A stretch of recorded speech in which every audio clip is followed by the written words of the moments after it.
And you're okay with the full frontal on this. We'll let the Twitterverse comment on it. Hi, I'm Thor Hanson, author and biologist. Today, I'm here to answer your questions on Twitter. This is Biology Support.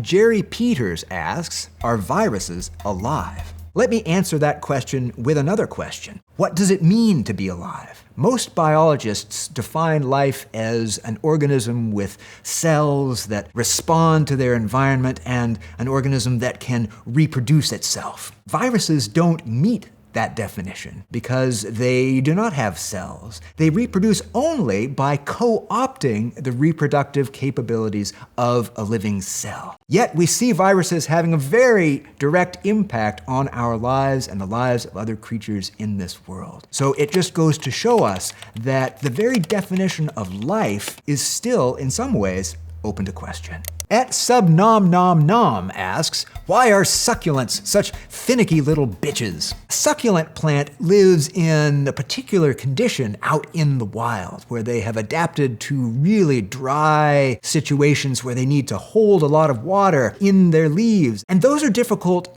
conditions to replicate inside your house, which is part of the reason they can be very difficult to keep as houseplants. Hey Adrienne asks, seeds are interesting.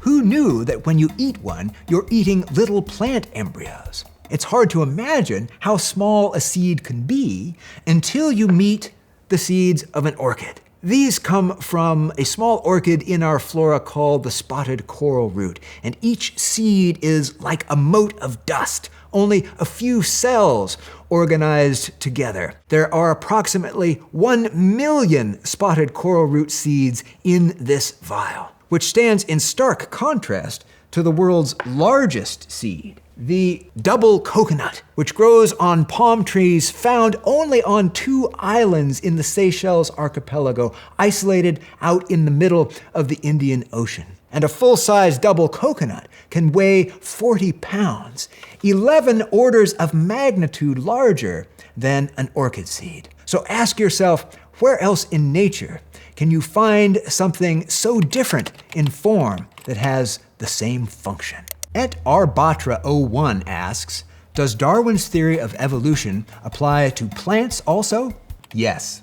@Hung Lee asks, dumb question time, do you think Archaeopteryx would have made a good pet? This replica of an Archaeopteryx fossil hangs on the wall in my office, and I look at it every day. And biologists have been looking at this fossil for over 150 years. Some call it the Rosetta Stone of biology because it contains so much information about evolution. And it reveals a creature that displays characteristics of reptiles and of birds. This is one of the first fossils that gave people an inkling that, in fact, the birds are living dinosaurs. Look at the mouth of it. Up close, you would see little teeth. It is what some people at the time it was discovered called evidence of a missing link, if you will, evidence of evolution in progress. We know that it lived in the trees. If you look at the feathers, they are like modern feathers, offset and aerodynamic on the wings, which indicates it was soaring or flapping at the time. So it would have been a messy pet to have around in the house, knocking things over and so forth, and it might have given you a nasty bite because it had teeth. Overall, it's such an important creature that I think any biologist would love to have one as a pet. @John Mace Live sent a picture with a question. Bones found while walking in the woods. Any idea what it was? Bigger than my 50-pound dog. You are looking at the skeleton of a deer, and if you look closely, you will see that something is missing from that skeleton. You have the top of the skull, and it so happens that I have the jawbone from a deer skull right here. This part has teeth in the front. But if you were to go back in the woods and look at the top of that skull, you would find just a bony plate, no top teeth on a deer. They are pinch and tear herbivores, meaning they pinch the vegetation with their bottom teeth against that bony plate and then tear it off. So you can always tell when you're out in your garden whether it's been a deer attacking your favorite shrubbery or whether it's been something like a rabbit that makes a clean cut, because deer always leave a rough cut on the end of the vegetation that they've been nibbling. At RJ Zenith asks, can dogs and foxes be crossbred or are they too different? So dogs and foxes are in different, what biologists or taxonomists would call genera. They have a different genus. They're not closely related. They're very, very distant cousins. They cannot interbreed and produce viable offspring, whereas dogs and wolves are closely related. In fact, dogs descend from wolves. They were domesticated from wild wolves only 40,000 years ago, which isn't that long in evolutionary time. So those two can definitely hybridize, and they often do. At Indea Elise 16 asks, like, how the hell did a fish just get up one day and say, I want to walk on land, and now here we are? Like, it just miraculously turns its gills to lungs and can walk? Even though we can't say precisely what things were like at that critical moment, that there are creatures in the world that still display some of those characteristics. There are creatures called lungfish, which can crawl short distances through the mud to get from one pool to another. We are all familiar with that cartoon image of evolution, with the creature emerging from the water and then progressing through a series of forms until there's a human being at the end. It's the most destructive cartoon in the history of science because it gives us this false idea that evolution is a linear progression of one form replacing the other along the path, when in fact it's much messier, more complex, and more wonderful than that. So yes, there was some creature that first began to emerge from those watery depths onto land, but that led to a great diversity of different pathways once that transition took place. At Start Soul asks, how will the human species evolve? The future of our species is a big question and open to question, but we know a lot about human evolution from looking at the past. And the story of human evolution is really, in many ways, the story of brain size. And each time we've seen some increase in the capacity of our brains, biologists and anthropologists have associated that with some change in human behavior that allowed us to gain more calories, because brain tissue is what physiologists call metabolically expensive. It takes a lot of fuel to run a brain. As many as 20% of our daily calories go to fuel something that's only 2% of our body weight. So if you want a bigger brain, you're going to have more calories to run it. And we've seen that through time as our species has adopted new characteristics, new traits, new habits that have given us more to eat. Those things include tool use and social behaviors and cooking the food. So now we are at a period of time where food for many people is plentiful, calories are plentiful. One question for future biologists then will be, how did that change the human brain? At Fly Behavior asks, mutant corn for dinner. Anyone know what mutation would likely cause the double-sized kernels? Well, we don't know if it's a mutation at all, because sometimes corn or other plants respond in strange ways like that to disease or bacteria or fungi. So we can't say what's making those kernels large in that situation, but whoever gets that ear for dinner will have a bonus. At Cheryl Rofer asks, can CRISPR save bananas from the fungal threat? Serious question for biology tweeps. It's a serious question for anyone who loves bananas. The common banana that we buy in the grocery store is called the Cavendish banana.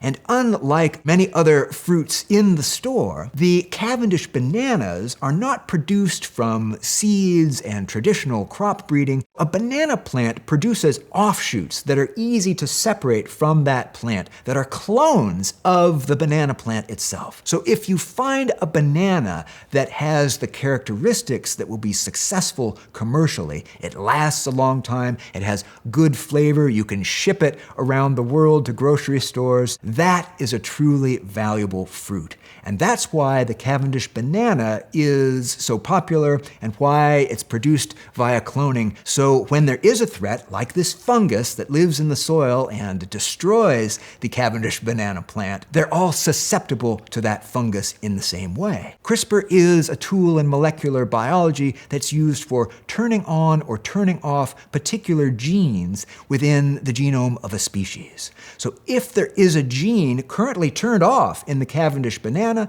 that could be turned on again to provide resistance, that is a possible solution to this problem. At AC Ella asks, Friday debate in the office. Do plants grow from the bottom or the top? Well, typically, plants grow from the top, but there are situations that we're very familiar with where that growing part of the plant is lower down. And we see that in our own lawns. Grasses have evolved to grow from the bottom in response to grazing by animals and, more recently, by the cutting of lawnmowers, so that leaf that you see, when we cut it off, will be replaced from below. But most plants, like a fir tree or an apple tree, are growing from the tips of their shoots. At K. Baumleier asks, how does climate change affect wildlife? We often summarize the impacts of climate change on plants and animals with the acronym MAD, short for Move, Adapt, or Die.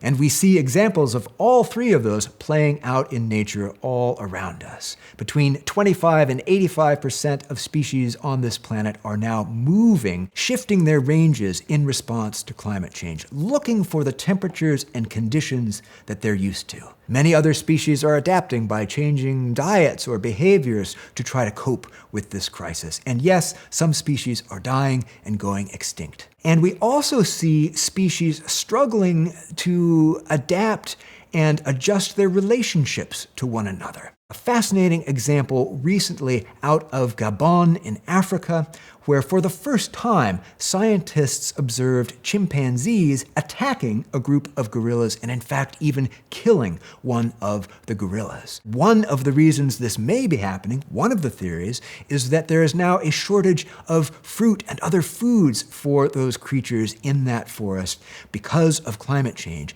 creating a new hyper-competitive environment for those two species that used to coexist peacefully. At Nico Miller asks, blue eyes are weird. What is AF? I'm sorry. How do I?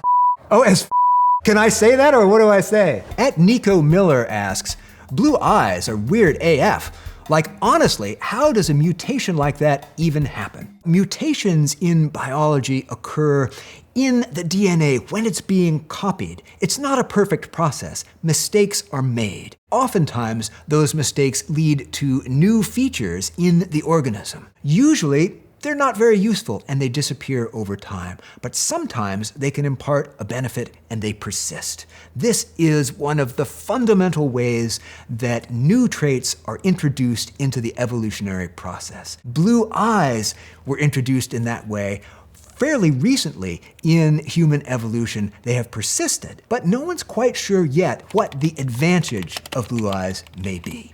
Et Terra Luzuriaga asks, how do extinct species come back to the world? Short answer, they don't. They're extinct. But there are efforts underway now to try to recreate or bring back some extinct species, like the woolly mammoth, from ancient DNA. It's still a work in progress, a long way off, but some experts are working on that very question. At Lauren R. Peters asks, if we have evolved from monkeys, why are they not extinct? When new species evolve, it's not necessary for them to replace the species they evolved from. In fact, it's more common for new species to exist side by side with many closely related species. At Karu1402 asks, is the number of genetically different human beings that can be formed finite? People are often curious if there might be a doppelganger, someone almost exactly like them out there in the world today or at some point in history. And the fact is, we can be pretty close genetically, but every individual is indeed unique. When you consider the number of genes in the human genome, 20,000, 30,000, but also considering the number of base pairs in those DNA molecules, you're talking about billions of different combinations. On top of that, it's not just the genes themselves that are crucial, but how those genes are expressed. All of those things can be different among individuals. We're not going to run out of unique individuals anytime soon. At Ibis Journal asks, what makes #penguin feathers iceproof? They're not just iceproof, they are waterproof, structurally waterproof. And biologists still aren't sure exactly how that works. But if you look microscopically at the veins of those feathers, you see that they trap all sorts of small air pockets. And it may be that air preventing water moving through the feather. That intricate feather vein has thousands and thousands of individual places where the feather surface is pushing against the natural surface tension of the water. Either way, you don't have to worry about penguins getting wet on their skin. At R. Heisman asks, what are some of your favorite unsolved mysteries in biology? Interpret however you like. One of the great mysteries that we've really only discovered somewhat recently is just how mysterious our own genome is. When the Human Genome Project sequenced our DNA, I think many people thought we would have the recipe book for how to make a human being. But it turned out to be far more complicated than anyone thought. Because it's not just the sequence of the genome, but it's the shape of the molecule, it's the genes, it's the patches of DNA around the genes that control them. It's all sorts of things that combine to see how those genes are expressed and what makes us human. But you don't even have to go into molecular genetics to find mysteries. They're all around us. A constant reminder that there's so much to learn about ourselves and about nature. Consider something as familiar to all of us as yawning. We still don't understand why people yawn. At Michael McCollar asks, how did Darwin know all that evolution stuff? He didn't know, he learned it as he traveled and explored his world. Because in the 19th century, it was still widely assumed that everything was created very recently, if you will, by the hand of God. And so Darwin was fascinated by geology and how there were species in the rocks, in fossils, that were no longer present in the modern world. He came up with the idea of evolution by natural selection would help explain how things changed through time and how you had this great diversity of life on the planet. And it was a radical idea at the time. He sat on it for years and years before finally publishing his theories because he knew they would be controversial.